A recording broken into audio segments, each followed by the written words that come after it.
Welcome one and all to the 49th episode of 7 Sunday Morning Hot Takes. Elimination Chamber is getting close, so here's my chance to give you some predictions. I'm the dispatcher. Let's get to it. Hot take number 1. There's still 2 qualifying matches left for the final spot in each match, but that actually makes things easier for me. Let's start with the men's qualifier. Jey Uso versus Bronson Reed versus the original The Big American. I think we can eliminate Chad Gable right off the bat. If he isn't fighting Kaiser at WrestleMania, then something's gone terribly wrong. Side note, they're going to have to do more to get Chad Gable over as the babyface in that encounter, because so far I think his return has fallen flat, and that Kaiser's El Grande is more likable and more of an underdog. They really missed their chance of having Chad come back as himself, and then calling Kaiser a fraud, but then struggling to explain how he knows. So it's down to Jey or Bronson, and the logical pattern that's been established has been for a masked man to interfere and cost the vision. However, I think Jey winning puts too many baby faces into the match, and it would be a real fall from grace for the Vision to not be represented in the chamber after dominating months ago at War Games. So my pick, with only 70% confidence, is Bronson Reed. Hot take number 2. On Monday night, we've also got a triple threat between Io, Kairi Sane, and Raquel.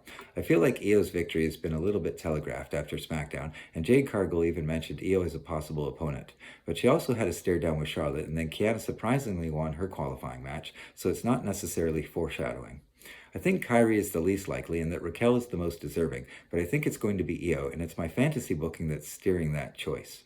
Here's a bonus prediction for you. I think Lash and Nia are winning the tag titles next week on SmackDown, and that Io and Rhea are going to split up, and that will lead to Io versus Rhea at WrestleMania, which I think is the most WrestleMania-worthy match that you could get out of the women's division right now. It's too bad it won't be for a title, but it's a big enough match that it doesn't need to be. So my pick here, with 60% confidence, is Io Sky. Hot take number 3. So for the men, we've got Randy Orton, Cody Rhodes, LA Knight, Javon Evans, Trick Williams, and maybe Jey Uso, but I'm going to say Bronson Reed. Javon Evans should be entertaining in the chamber, but he has 0 chance of winning.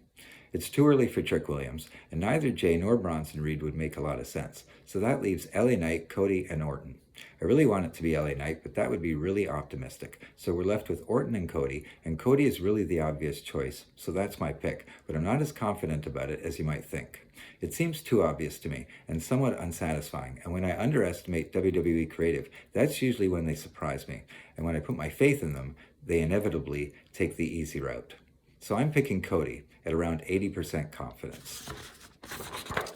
Hot take number 4.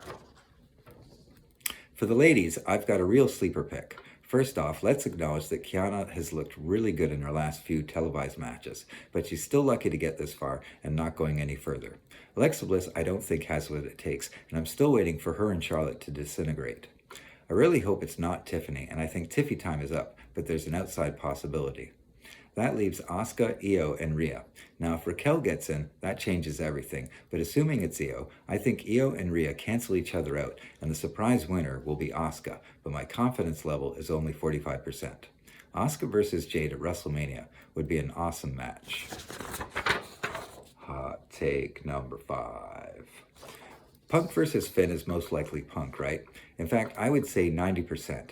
But there is a 10% chance that they try to ignite a superheated reaction in Chicago with a huge Finn upset. That would set up a triple threat at Mania with Roman and Punk with a built-in escape hatch so that one of them can win without pinning the other.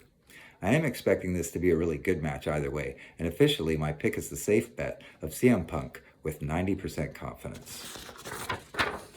Hot take number 6. AJ Lee takes on Becky Lynch for the Intercontinental title, and I'm thinking AJ Lee is going to win this one. If there's a chance to tell a feel-good story on this card, this is it. They could then do a WrestleMania rematch with an added stipulation, and Becky then wins it back, but I don't think it would make sense for them to fight yet again unless AJ wins the title. I'll still be cheering for Becky-boo-boo, but it feels like the stars are not aligned in her favor, and sometimes you got to go through the valley before you reach the summit. So that's my call. AJ Lee at 70%, and if Jessica Carr is the referee, that goes all the way up to 110. Hot take number 7. On the one hand, I think WWE Creative is really struggling to come up with fresh ideas when they keep rolling out mystery after mystery after mystery. But on the other hand, it does give content creators all kinds of opportunity to speculate wildly. Simon Miller published a video on Saturday, 10 surprises that could be in WWE's Elimination Chamber mystery box.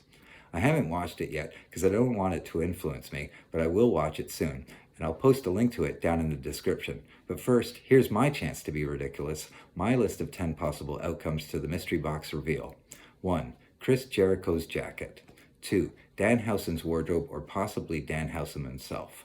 3. The gobbledygooker. 4. A small box that says do not open until Mania. 5. A portal into the past. You can visit any place at any point in history, but the catch is, if you alter the timeline, you can't come back. 6. A hypothetical cat that is simultaneously both alive and dead until the box is opened. 7. A statue of Triple H, where every physical feature is grossly exaggerated, except he has a perfectly normal nose. 8. A videotape from a security camera showing Jacob Fatu's attacker. It was Cody. 9. A 3rd, 4th, and 5th El Grande Americano. Yes, 3 more. And finally, number 10, my pick with only 5% confidence, a masked man who reveals himself to be Grayson Waller in a Seth Rollins disguise.